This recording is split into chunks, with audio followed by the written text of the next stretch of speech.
Hello everybody, and good afternoon to each and every one of you joining us here today.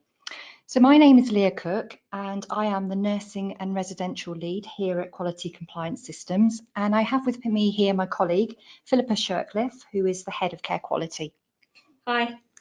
So we've designed this webinar here today for you to help you to prepare for your next CQC inspection, and we really hope that you find it helpful and useful. And we do appreciate that you may have many questions following the webinar, and feel free at any time just to use the comments box to add any questions that you have as we go through the presentation.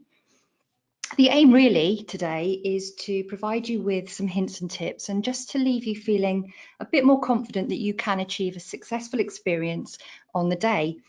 And Quality Compliance Systems are really happy to be able to support you and guide you through this. And we do have all the tools necessary to ensure compliance. And if you haven't done so already, then I do strongly recommend that you have a look at what we have on offer to help you on our website. Hi, I'm Philippa. I thought it's probably worth starting telling you a little bit about us. I'm a nurse and I've worked in domiciliary care for the last 20 years. For 10 of those years, I've been writing policies and procedures. And prior to joining QCS a year and a half ago, I was head of policy and whistleblowing at a very large domiciliary and primary care provider. Okay, and I too am a registered nurse of some years, and I've been working in the care home industry for over 12 years. And I do work as a specialist advisor for CQC, mainly supporting inspections in adult social care. I've been writing policies, procedures and best practice guidelines for about 6 or 7 years as well. We also probably need to give you a little bit of background in case you haven't been on our website. QCS are providing policies and procedures to the domiciliary care sector, nursing and care homes, GP and dental practices, both in the UK, in covering England, Scotland and Wales. And just to reiterate, really, we're really happy that you've joined us today. So we'll make a start. Just to let you know, we do have some slides that accompany our presentation, but they will mainly be keywords and themes as we go through today's webinar. So in case some of you haven't experienced an inspection before, I'm going to start by giving you a bit of an overview of the inspection process. CQC inspections focus on the quality and safety of your service, and inspectors will always ask themselves and focus on the 5 key questions during their visit. So to recap, the 5 key questions, as you'll see in your screen, are safe, caring, responsive, effective and well led. So when they're inspecting against safe, they'll be looking to check that the services are safe so that people are protected from abuse and avoidable harm.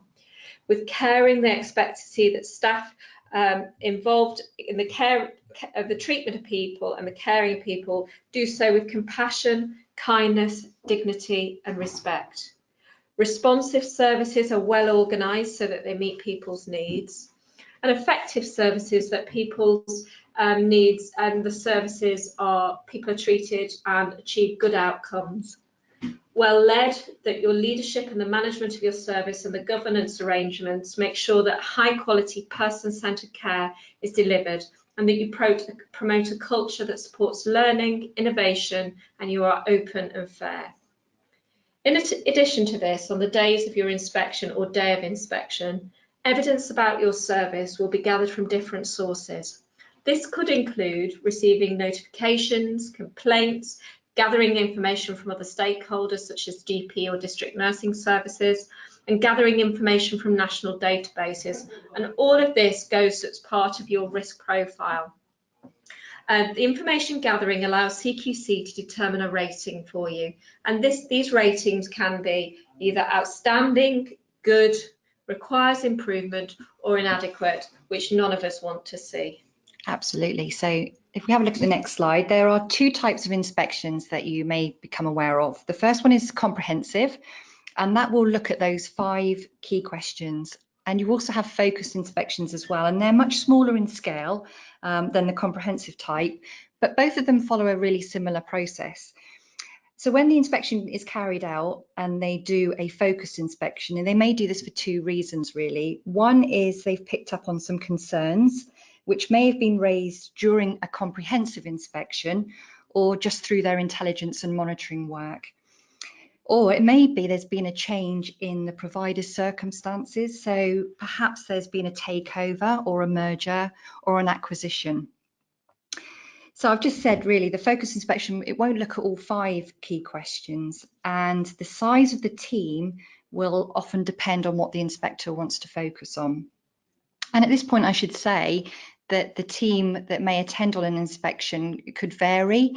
So you may have a lead inspector, you may have an associate inspector, but there also may be a couple of others. So you could have an expert by experience who is a lay member of the public who has personal experiences of this. So they may have maybe a husband who has a wife in a care home living with dementia, who can provide a very different perspective of what they observe and how they speak to service users that can really influence the inspector's outcome. Or it may be that you have a specialist advisor in your team on the day, and these are healthcare professionals who have expertise in a certain area, and they may be given a focus area or a clinical theme to really look at in depth, and again that will influence the inspector's outcome on the day. So in terms of evidence, we've already talked about the inspection team looking at the key questions. They'll also use the key lines of inquiry and information that they've gathered from the planning stage to structure their visit. And they'll focus on possibly areas of concern or even areas where the service is performing particularly well. The CQC team collects evidence against the key lines of inquiry by gathering views of the people who use the service, and this includes speaking to people individually or in groups where appropriate, using information gathered from complaints and concerns from people who use services. They also speak to staff. There are other inspection methods, and these include observing care, looking at individual care pathways and reviewing records, inspecting places where people are cared for. So if you're in the care home, it will be obviously in the care home, but they may go out to people's homes as well in domiciliary care. They'll also look at your documents, your policies, your procedures, and you may see inspections where CQC have referred to SOFI, SOFI 2, and this stands for Short Observational Framework for Inspection. SOFI 2 is one of the components of an inspector's toolkit and can only be used by people trained in its use. It isn't designed to be used alone, and it acts as one source of evidence in making a judgment on compliance. The data is only used if it's corroborated by other evidence. The observations don't replace talking to people who use the services, but can help an inspector to get a clearer picture. They use the tools to help raise questions about care practice that's then followed up by gathering information from other sources of evidence. The observations can also be used to check evidence gathered from other sources such as care plans, talking to staff or visitors. Its use has also been extended to anybody who has difficulties communicating their experience of care.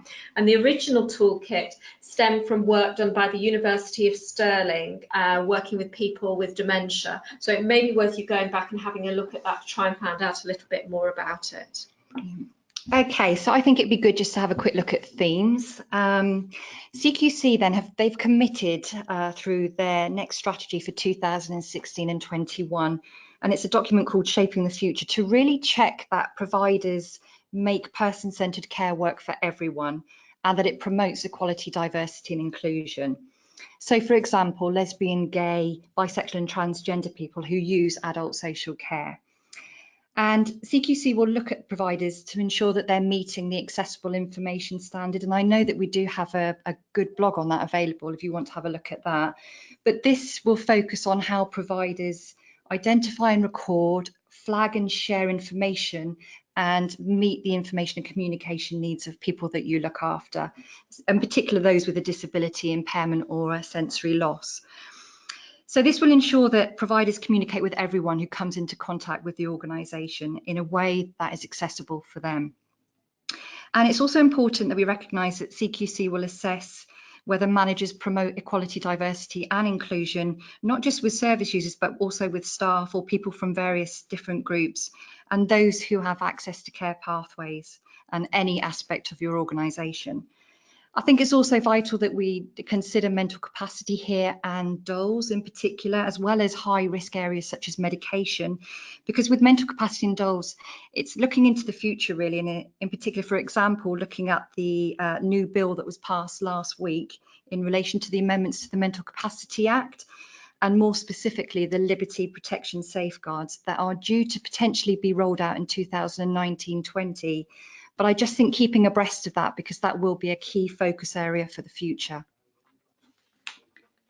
Okay, so we're going to do a quick poll now. We've got a number of you online today, and it's really to get an idea of how confident and prepared do you think that you and your team are for the next inspection. So the poll's going to come up on your screen, and I want you to let us know on a scale of 1 to 5, with 1 being absolutely no confidence at all, and 5 being I've got this nailed, we're gonna really do well on this. And let us know what you think and how well prepared your staff are. And it's worth considering whether you think you've got your evidence ready and to hand, whether your staff are prepared if an inspector arrives on the door, and are they aware of what CQC focus areas might be. That's brilliant. It's good to see you joining in. So it's really good. Starting to see some results coming through. So we'll just give you a couple more seconds to put your results in. That's lovely. Great, nearly there.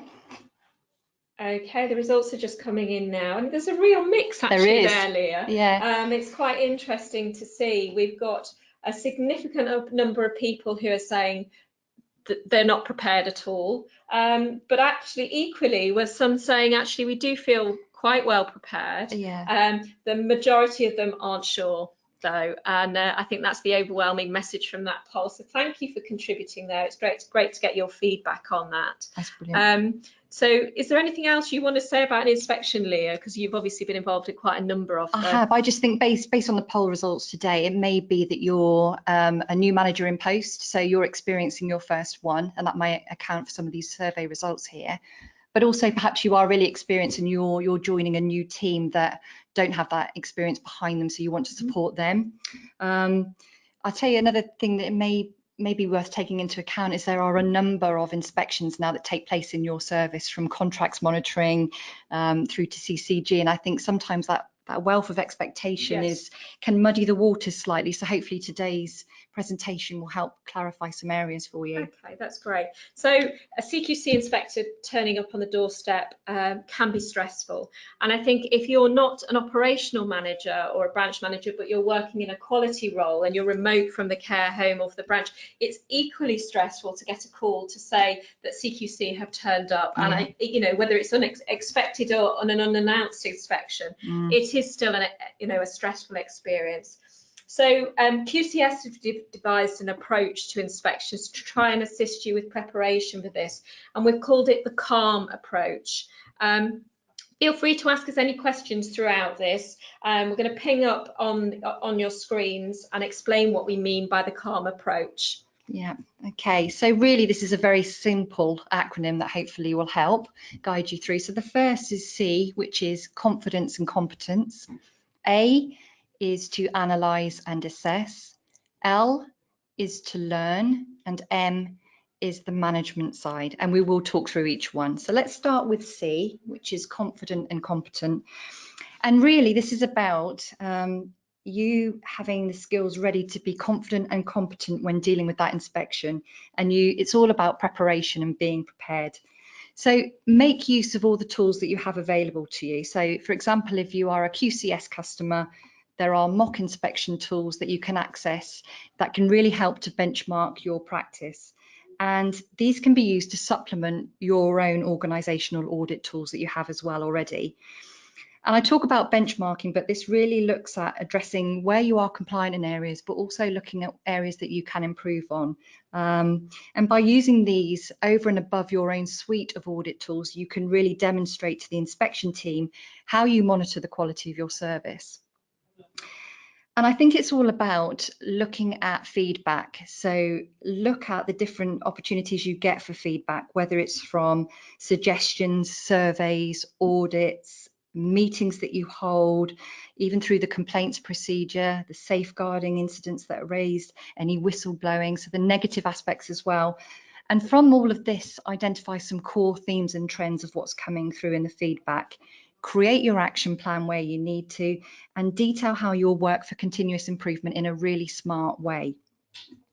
Where you have incidents and accidents and complaints coming through, use and access root cause analysis where you can, so that you can really evidence that you're learning from every incident that arises, to embed change and ensure that the incidences are reduced from them happening again. I think it's really important also to say, where we're trying to pick up on themes and trends in your service, recurrent themes and trends are not healthy, so that would indicate that somewhere along the line your action plan isn't working effectively. So constantly review the systems you have for continuing that improvement, just to make sure that you don't get those recurring themes and trends happening. I think on the day, it's also really important to be open and honest and transparent with CQC. It's always the best policy. So don't hide things. And if a manager, or if you don't know something, be honest and say so, but tell them how you intend to put it right, and set some timescales and really stick to fixing what they're asking of you to do. And overarching all of this with the confidence and competence aspect is to really celebrate the positives that are happening in your service and the good work that you're doing. And all of this can be prepared before the day of inspection. So try and avoid having too much paperwork around. Really streamline as much as you can using the systems that your organisation have in place for you, and have clear, current and updated files in the office ready to demonstrate to your inspectors. So an example of this is my teenage daughter, and I don't know if you're the same, Philippa, because you've got somebody similar age. Yeah. I go into her bedroom and it is just complete chaos. There are clothes all over the floor, and I have no idea where she has anything. But guaranteed she will pick up the things she's looking for instantly under all the chaos. And I think it's about looking at, if you're not there on the day of inspection and your staff are needing to go in and pick up some information to show compliance to the inspector, are they going to know where to find it and access it? And you need to have the confidence as a registered manager to be able to assure yourself of that, really. Okay, I would say, if I was thinking about an inspection, that you shouldn't assume that the CQC inspectors know everything about you. Absolutely. And an inspection is your opportunity to really showcase all the good work that you're doing. Show them all the positives and the positive outcomes that your service users are experiencing by the quality of the service. You might want to consider the use of an evidence file. That can be electronic, it can be paper, whichever you're used to, and it can have all the good innovations, the initiatives and good practice that you have to offer that might not be observed during the day, but you can show your inspectors and demonstrate the good practice. Definitely. And another really important part is your environment. So make it the best that it can be. Just check out your notice boards. Are they ready in date? Are there some really nice, meaningful pictures and comments and photographs that can be really effective to demonstrate service user involvement? But just to get in there, just make sure you're complying with your GDPR and data protection where you need to. But show off all those certificates and the awards and staff recognition that you've got. And really try and think outside the box as to how you can demonstrate service users are involved in everyday life within the service. And start to practice now to build up your confidence. So walk around your service, check those notice boards, check the entrance. Is it welcoming? Look at how tidy everything is. You all know what it's like when you arrive somewhere, and if you're entering into chaos, it's not a good start. So in this instant, first impressions really do count. Yeah, and I think, you know, I second that as well. So if you walk into a domiciliary care branch and all the filing are in the archiving boxes, it's a little bit off-putting. Yeah. It's probably also worth me mentioning here about the PIR and as a tool, how it's important that you're aware of the content of this. There has been a little bit of confusion over the last few months about whether it's a PIR or a PIC. In November last year, CQC announced that they were launching a PIC, and that would replace the PIR. And they said that they were going to invite providers to trial the PIC, and they would be phasing out the PIR as we move through 2018.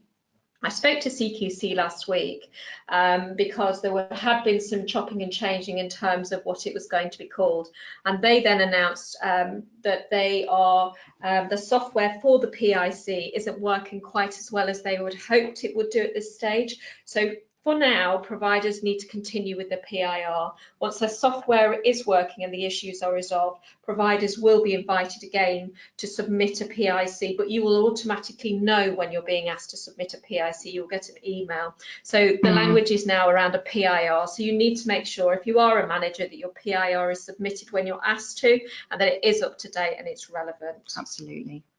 Okay, so we move on to the next slide, which is Analyse and Assess. And this is about really understanding what intelligence CQC have that may steer them when they're looking at your business during their inspection. It's worth, as we said before, considering the notifications you may have sent to CQC, taking into account the content of your PIR, any complaints that may have been received and submitted, any safeguardings raised, and look at the findings from any recent external inspections, such as contract monitoring. It's also a really good time to reflect on your professional relationships with other healthcare professionals, the GPs, district nurses, and of course local authority and health authority.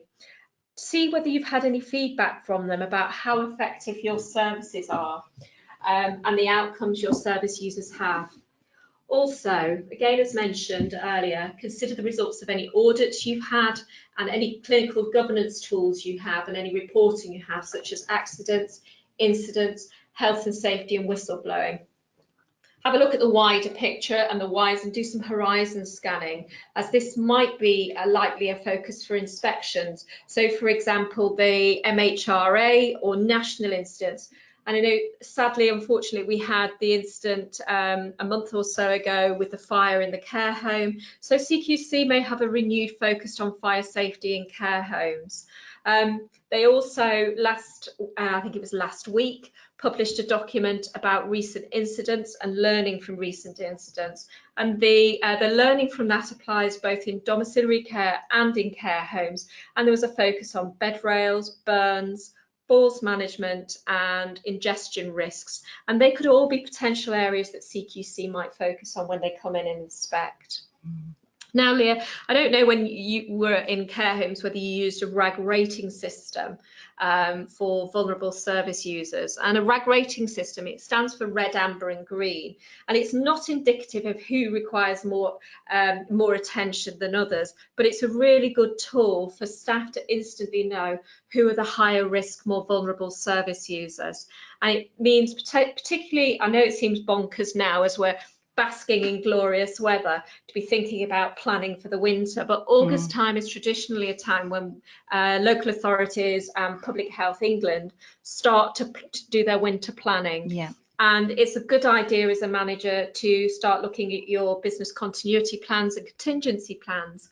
And RAG rating service users is a really good way of being able to identify service users who may be particularly more vulnerable in adverse weather. I mean, in hot weather it applies as well, and you may have people with complex health needs that suffer in hot weather the same way that they would suffer if the weather's very, very cold. Other service users as part of the RAG rating you might need to consider are those who are nearing the end of life, as well as those who may have a behaviour that could challenge. As part of your inspection, you should be ready to provide information to the inspector on the day about these particular service users.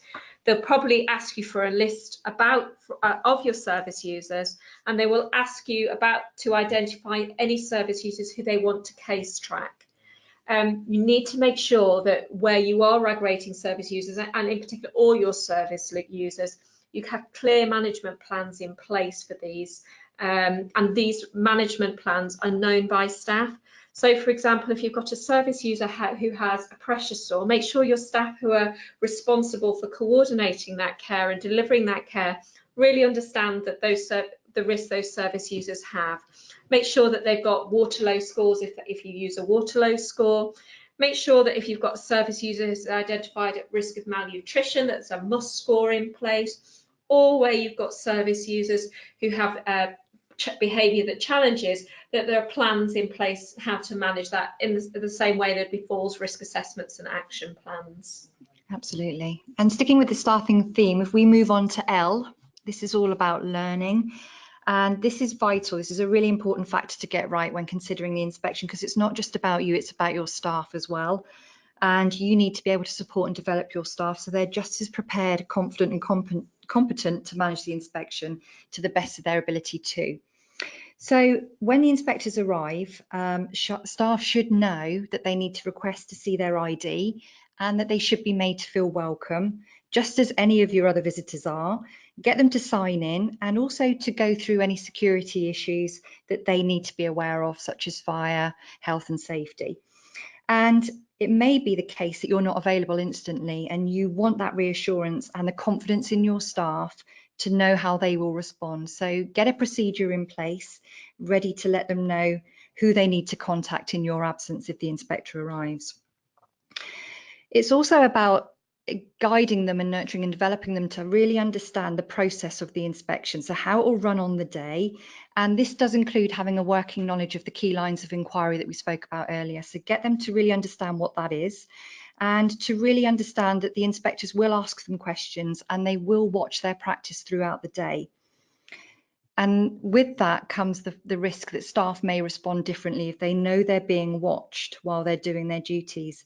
And this is a fundamental part of the inspection, really, as we talked about with the SOFI.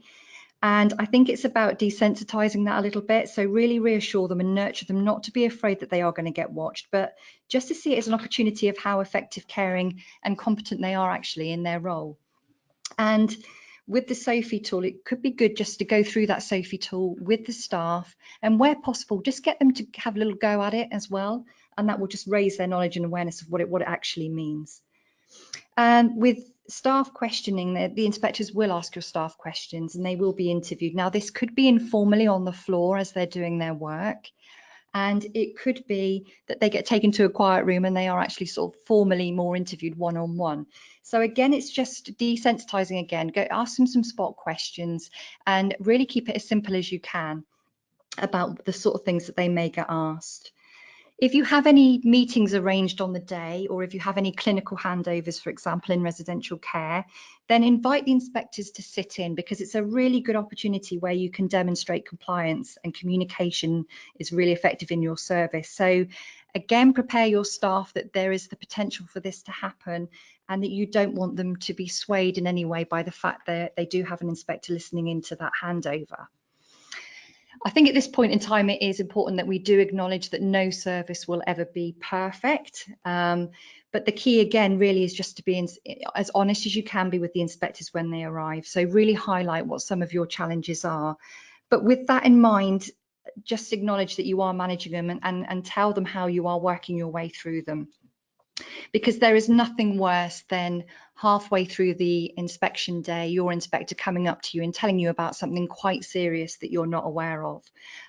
This really doesn't indicate a good, well-led service, and we want to avoid that at all costs. So please highlight at the start of any of those challenges and what you're doing about them. I think it's really good here that I give you an example about a manager that I once met and knew, and she had an action plan on her desk all the time, and it was crinkled and it was handwritten all over, and there were lines through it where actions had been met and done and addressed, and she was constantly tweaking and changing this action plan that sat on her desk.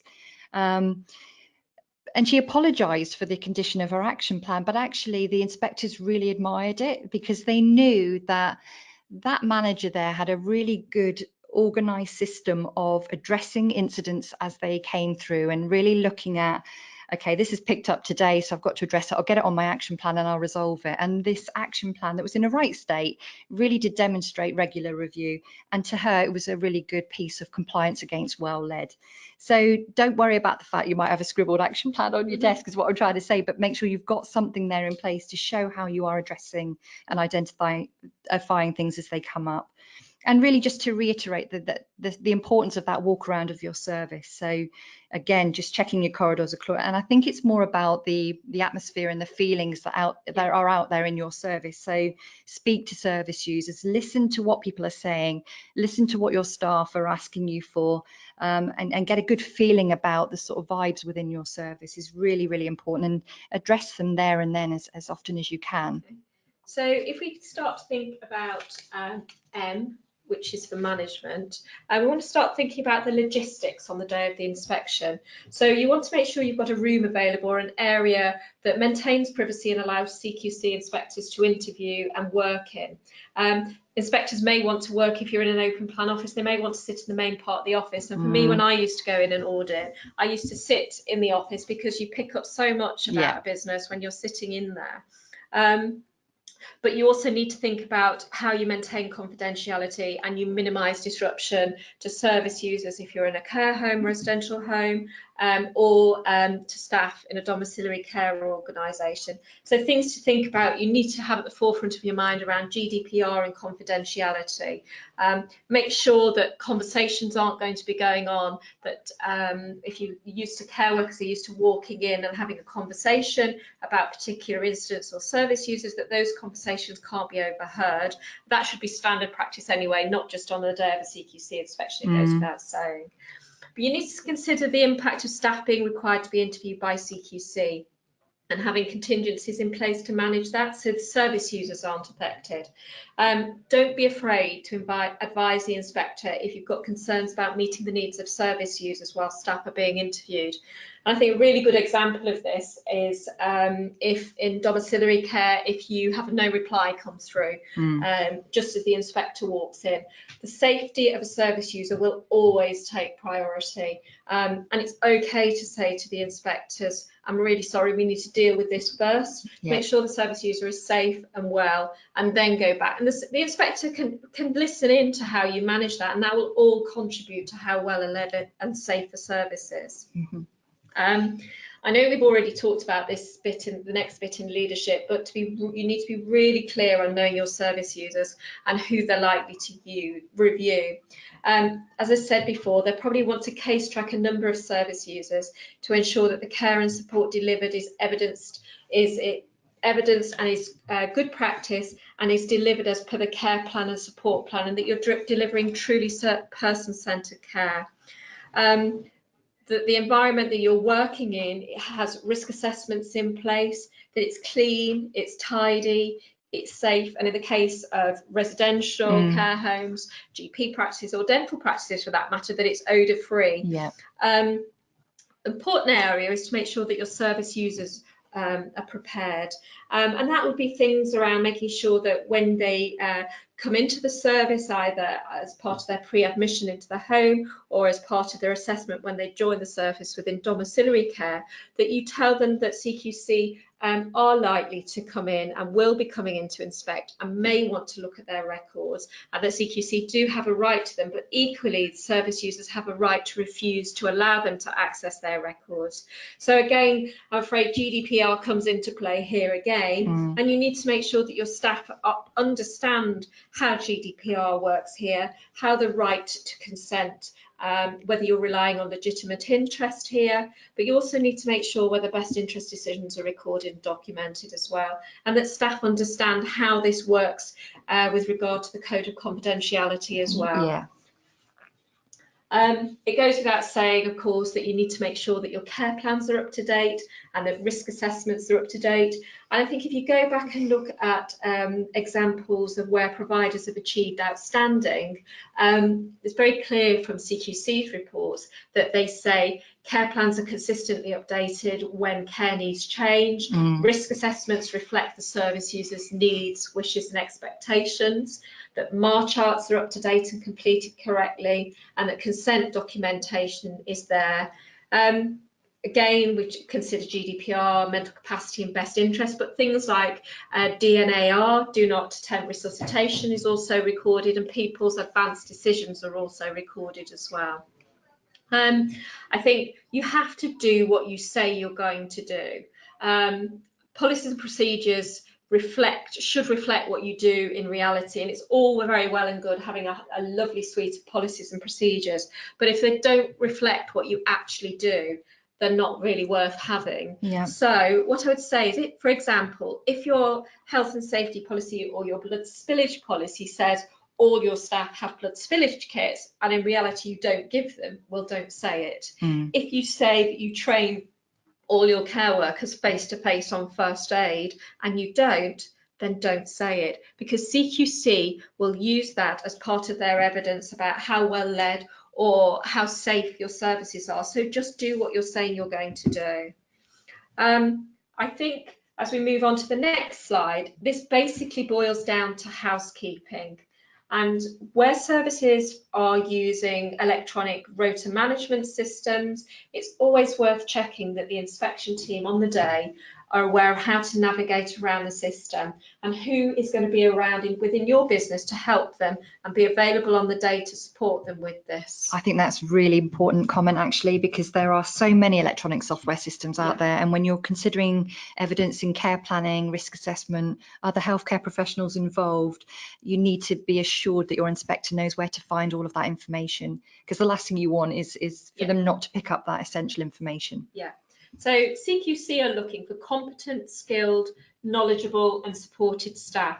And it's really important that you check your appraisals are up to date, your supervisions and training is all documented, and it reflects what it said in your training matrix, and that it's all achieved as you defined in all your policy and locally agreed policies as well. And again, reverting back to themes and trends that we've talked about earlier, just look at what people are asking for within the appraisal and what sort of themes are coming up through supervisions, because that way, you know, CQC may ask about that and what action you're taking from what your staff are asking for from you. I think it's really important also from an HR perspective just to really scan over and audit your staff files, in particular new staff coming on board, and that way that you can assure yourself that you do demonstrate safe recruitment processes. And we've talked a lot about policies and procedures, but you really do need to make sure that your staff have a working knowledge and are able to talk about key subject areas such as safeguarding, mental capacity, for example. So do your staff know who to contact in relation to any safeguarding concerns? Have they got contact details ready? And also, how do they raise concerns within your service? Yeah. And I think as part of doing the housekeeping, it's really important to embed good audit practices in there as well, which evidences clear governance and robust governance processes. And you can effectively demonstrate the learning that you've gained from complaints, accidents and incidents. And I think you said earlier, they don't expect everybody to be perfect, but what they expect people to see is that you've worked through a process. So you've worked through your complaints process and you've worked through the incidents and you've responded within the timeframes, and you've documented what you've done and how you've responded. Definitely. And this again is a really good opportunity through your audit process to highlight to your inspector all those initiatives or any national events that you've taken part in that are over and above your own organisational audit process. Yeah, I think having a very clear complaints procedure that's visible, the CQC inspector for people, and that your CQC registration certificate's been displayed. We talked about the accessible standards, and you should really have everything available in different formats so it's accessible for service users and for the families as well. So that might mean you might need to use a translation service and consider people with other sensory issues that might need some additional help. Yeah, definitely. Absolutely. So there we have it, really. This is the CALM process. So just to remind you again, C is all about keeping confident and demonstrate yours and your staff's competence to do their job well. A, really analyse and assess what is current both within your service and what is happening nationally. L, get your staff prepared. And in this situation, knowledge definitely is power. And for M, be prepared, organised and ready to showcase and celebrate your service. Okay, so I think we'd like to give you three of our top tips. CQC in a recent report said, and it's really worth having a look at the report that they published about providers and how they improve and the impact of poor inspections. They said that 82% of services rated as inadequate improve, with 42% moving to requires improvement and 40% good. So getting the basic right isn't rocket science, but it takes hard work. So our top three tips would be, what would you say they would be? I think the first one would be really clear about your vision and how you're going to achieve it. So get your action plan up and running and have that as your evidence to assure yourself that it's going to happen. Okay. Would you say clear leadership? Definitely, Yeah. So having managers in place who know how to get things done, who can motivate and inspire their staff, who create an open and transparent culture, and who truly care about the people they support. And that's crucial to evidencing a well-led service. Absolutely. And really, finally, make sure that the service has done their housekeeping. So really review and check and audit care plans and risk assessments. Are they up to date? So get a really clear procedure as to how you're going to achieve that month on month. HR, staff files, are they all up to date? And is there evidence available to support where you achieve your service really well? Okay, so I mean, there's a lot of you on the Q Talk today, and I think it's a really good opportunity, because there are so many of you, for you to share any top tips that you might have. I think that would be amazing. So if you want to use the same process we've used before, and just fire our top tip, and we can share that through with everybody. I think based on the polls, there are some confident ones out there of you. So please, if you've got any tips for anybody new to an inspection process, one tip you would give, that would be fantastic. Okay, so have you got any other top tips, Leah, that you'd want to share? I think dummy inspections are really, really effective. So especially if you're part of a sister group or a small group of providers, then if you can get together and just do some very informal dummy runs, I think it's that word of desensitizing and getting people used to being questioned and observed. I think that's really effective in an informal setting, really. Okay. What about you? Yeah, I mean, I have got some top tips, but it's actually really brilliant. Some really good ones coming through here. And somebody has actually said, should they give the inspector tea and biscuits? What do you think? I think definitely offer it. Don't be offended if they say no to lunch, because they're obviously taking they don't want to be influenced in any way stance, but absolutely offer it. Obviously the odd custard cream doesn't go amiss. Somebody said, remember that CQC is human definitely. too, and that is a really good one to point out. And it's something, particularly at QCS, we're really, really keen to promote. They're not the baddies, and I think if you work in partnership with CQC, you're far likely to have a better relationship with them. You need to be open, you need to be transparent, and they are human, and that's a really good I think we all want the same outcomes, really, and every inspector I've worked with has been fantastic, so definitely. Somebody said about reading other CQC reports in the local area to try and get a feel for the inspection and what they tend to focus on, and for similar services as well, which is a great idea. So it's really great to see so many tips, and we hope you've gained something to take away today from that. We're about to drawing to a close on this Q Talk, and we just want to open up again to ask if there's anybody that wants to ask us any questions. We have had some questions come through already. So if you want to post any questions, we're more than happy to take them. We can see them as they're coming through. Somebody's asked us, what does PIR stand for? And so that's the Provider Information Return. If you put that into the CQC website, there will be a whole host of things that come up about that. We've got another question about the SOFI tool. So Philippa spoke about the SOFI tool a bit earlier. It's the observational tool that CQC use, and it's SOFI. Again, if you go onto the CQ website, they can give you some some information about the SOFI tool. So that will help you there. Okay.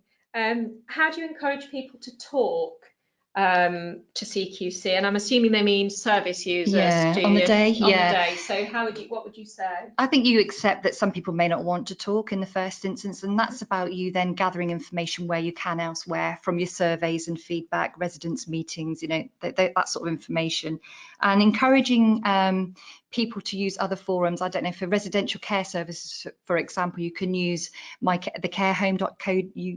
Leah, put my teeth back in, carehome.co.uk, where people can give feedback about your service. So don't panic if there's nobody that wants to talk to CQC, that's absolutely fine. But as you get to build up relationships with relatives and service users, especially for new ones coming in, you can establish whether they'd be willing to give some positive and constructive feedback to you as well. Okay, I hope that helps. Yeah, that does. We've got another question about the PIR and whether it means they're going to come for an inspection.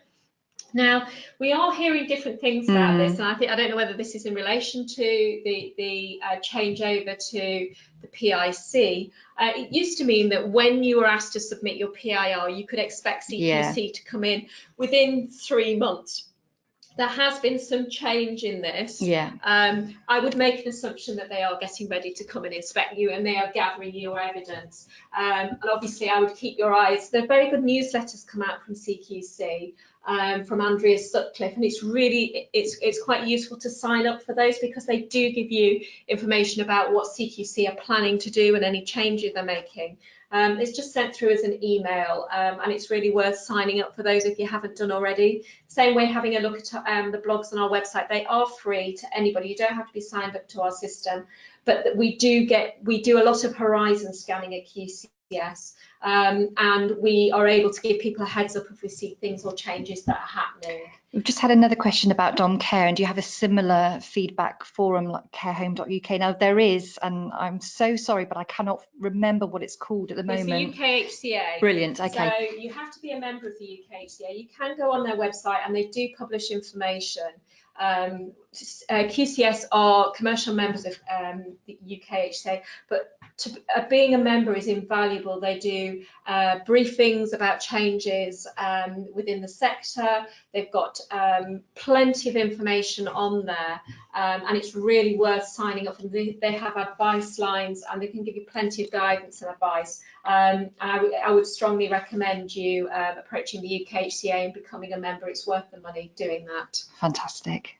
Okay, well, we have got a lot of questions, but unfortunately we're running out a little bit of time, which is a shame.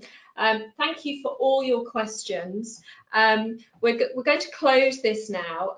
If you do want to get any further advice and support, you've obviously got the CQC website.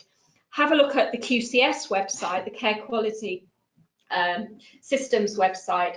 Sky, also SCIE, also have some really good information. They've got some excellent videos on there. They've also got some really good toolkits and some useful e-learning and training materials on there as well. As we sign off, we will ping up with a poll for you to ask any questions. Please do give us some feedback, and we will be able to provide you with some feedback depending on what you're asking us at the end. Okay, thank you ever so much for dialing in today and joining us. It's been great to hear your views and get your top tips. We will be running another Q Talk in September, so do keep your eyes peeled for the next one. And thank you very much. Thank you. Thank you. Goodbye. Bye.